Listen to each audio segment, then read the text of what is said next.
अस्सलामुअलैकुम दोस्तों, welcome back to our channel find Urdu. Whip का मतलब है एक ऐसा टूल जो अक्सर लेदर का होता है और जिसे किसी को हिट करने या ड्राइव करने के लिए इस्तेमाल किया जाता है।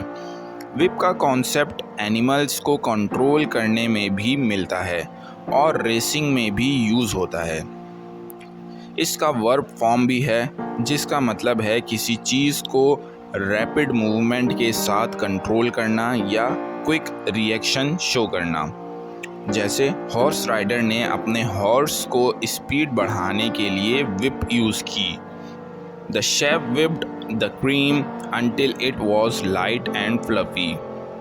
शेफ ने क्रीम को विप किया जब तक वो हल्का और फ्लफी नहीं हो गया।